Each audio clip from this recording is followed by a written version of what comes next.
கண்கள் ரெண்டும் மூஞ்சிலே வீட்டுக்கு போனால் சோறு இல்லே கிச்சனு முழுக்கா தேடினே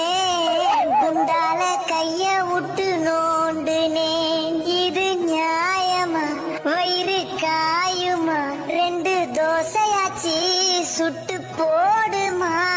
நல்ல சோறு வீட்ல துண்ணு ரொம்ப நாளு ஆனதே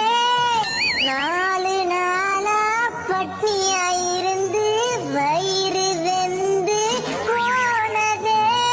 கறி குழம்பும் போனது மீன் குழம்பும் போனது சாம்பார துண்ணு புட்டு பாடினேன் பிரியாணி போனது குஸ்காவும் போனது தண்ணிய குச்சி புட்டு